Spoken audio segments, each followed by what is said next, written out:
Good morning. There is this TV series called Malcolm. Malcolm is the third child out of four, yet Malcolm was chosen by his parents to become son number one. Parents would put all their bets on Malcolm so he could succeed in life. What about the other three? Well, this is a work of fiction, but it resembles a lot reality. Not so long ago, when we used to have big families, this dynamic also happened. Well, not all, but most families would also have a number one, a son that was the number one. It could be the firstborn. The firstborn always had a huge impact in parents because it was the first, you know. The other ones was like, I already experienced that. But not always. The other siblings, they knew they weren't the chosen one, the son number one. They knew whenever mommy and daddy would talk to son number one, they just had a different, gaze in their eyes. It just felt different. They knew son number one would always be backed up by mommy and daddy, even when they got out of the house, and they would appear to be independent. Son number one, whenever they cried for help, mommy and daddy will immediately open the wallet and help them. But what about the other siblings? Well, they knew it was not the case for them as well. And this builds character. Absolutely. In fact, the other siblings actually could become more successful than son number one because they knew they wouldn't have someone there to back them up. So they had to be sure, you know, the bets, the decisions, the risks they would take, would actually be, good or not. So number one probably take a lot more risks and would fail because they were, impulsive. They knew regardless what happened, they would always have mommy and daddy to back them up.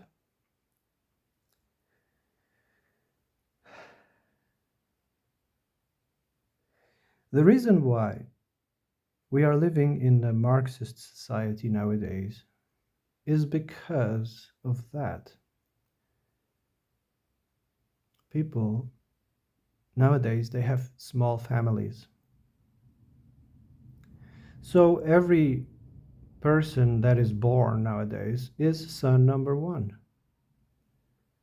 You know, the reason why they vote for Marxist governments is because Marxist governments is all about this idea of safety.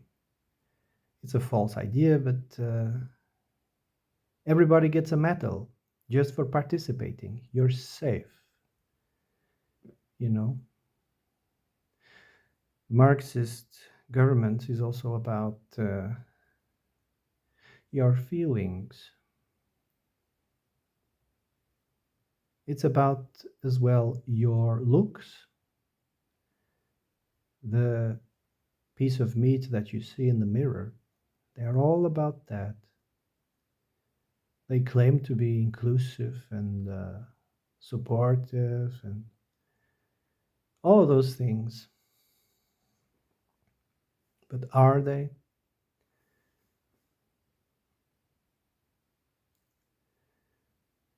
Everybody's voting in a certain way nowadays because they want this feeling of safety that Marxist governments provide.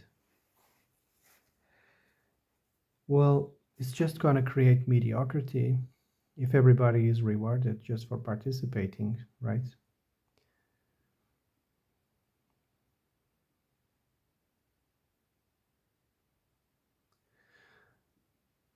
For instance, Marxists also are big believers in this idea of sharing. So imagine that you have a class of students, and there's one student that does a lot better than everybody else.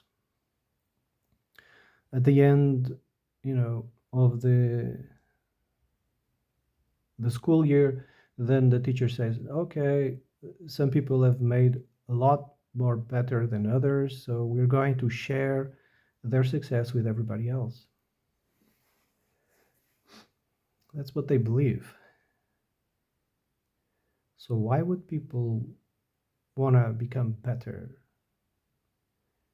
if in the end their success is just going to be, shared with everybody else? It creates mediocrity. Nobody would want to become better. They just want to be safe.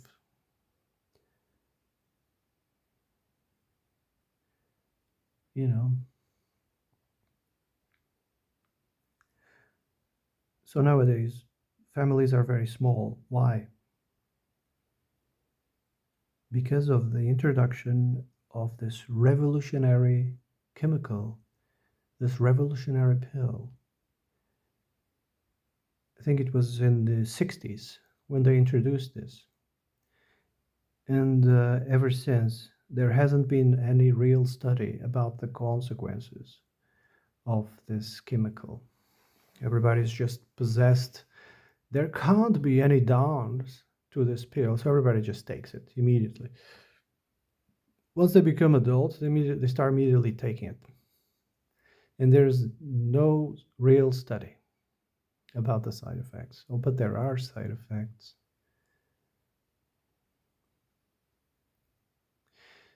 It was when they introduced this thing that families started becoming small and small, and governments start going, politics in general start going to the Marxist area.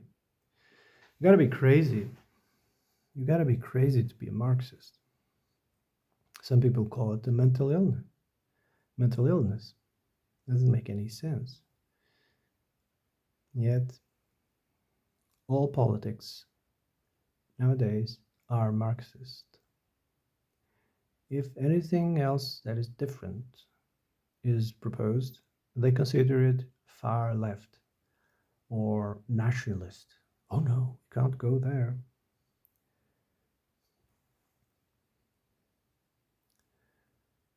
They call it Planned Parenthood. That is such a deceptive term. There's no planning in that,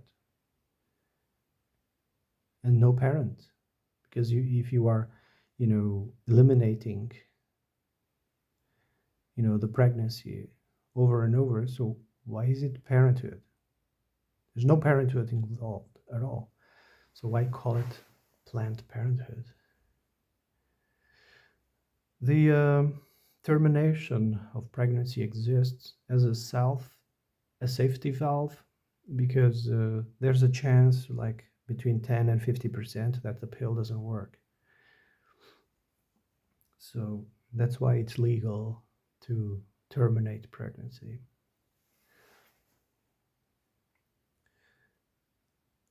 When someone decides to terminate pregnancy, and in it's only one-sided, this decision, right? What they are saying is, I don't want to reproduce with this person. That's what they are saying.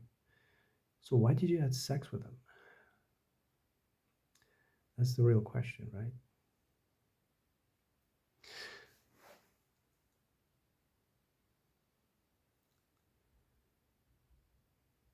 So